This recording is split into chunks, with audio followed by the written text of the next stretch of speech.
जायफोरानोखि property जाबाय बिसोर बे एकराव मानो थांदों बिथांमोना दावहा नांनो हाला ओंखारनो बाबाय इसां फैसा जाबाय इसां मोजां मोजां न' लुना लानो हाबाय सम्पत्ति गारि गुरा जाजोब्बाय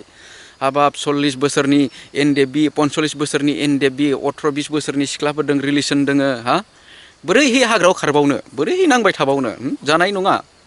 जों एकर्डखौ खालामनांसिगोन आजादि थानो मोननायनि जों उदां थानो मोननायनि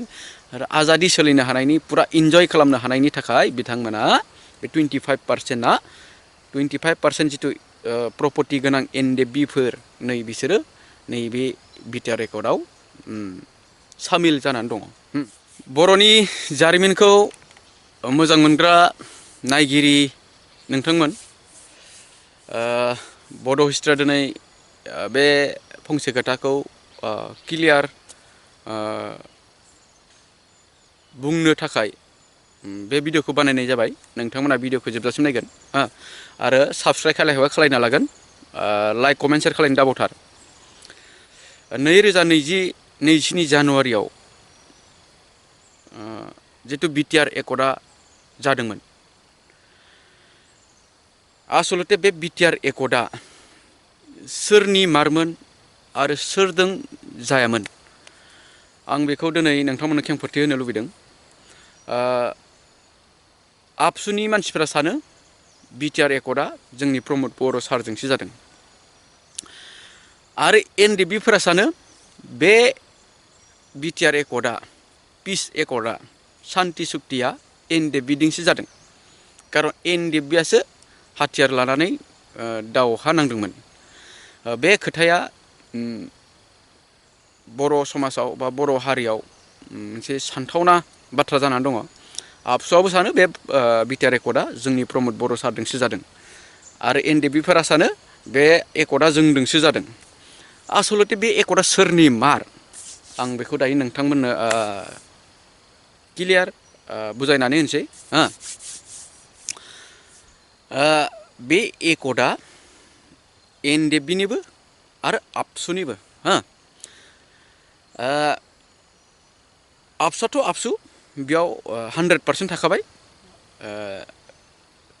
100आव जेनेबा 50% ABSU थाखाबाय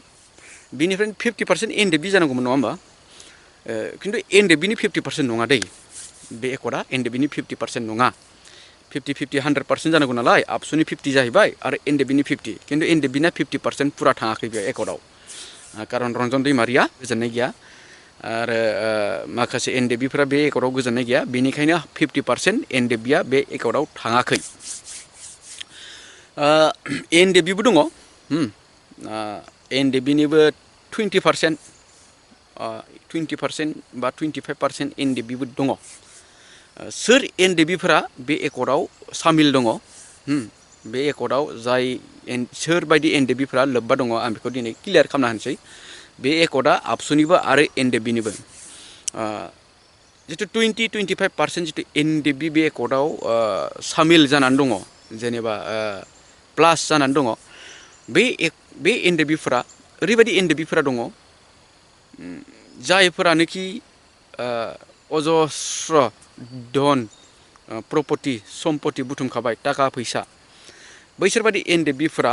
बे एकर्डआव दङ BTR एकर्डआव जायफ्रानोखि थाखा फैसा जाबाय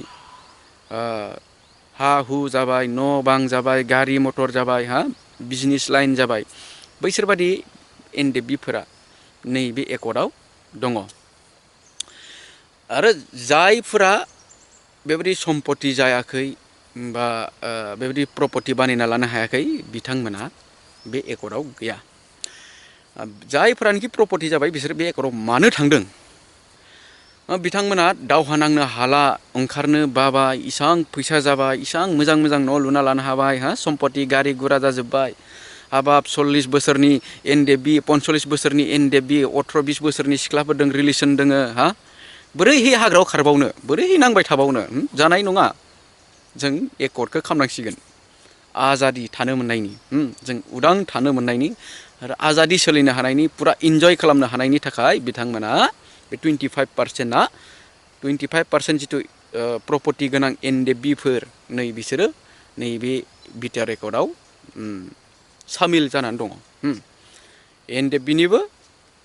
आबसुनिबो बे एकर्डआ आबसुआ जोंनिल' सानबा जानाय नङा, एनडिएफबिआ जोंनिल' सानबा जानाय नङा हा। बे एकर्डआ मोननै पार्टिनिबो आरो बेयाव एनडिएफबिआ नारा नाथा जालायबाय थादों। बेयाव आधा बा 1/2% एनडिएफबिआ जाबाय प्रपर्टी जाबाय, थाखा फैसा जाबाय हा। बैसोआ दारि मोनबाय, खानाय फुरबाय हा, 45-50 बोसोर जाबाय, होमबाबो 20-25 बैसोनि सिख्लाफोरजों सोमोन्दो दङ, थाखा फैसा दङ, बोरैहैथो आरो झामेलाव थाबाय थानो नङा होमबा। बेनिखायनो नैबे सान्ति सुक्तियाव बा BTR एकर्डआव एनडिएफबिआबो प्लास जादों।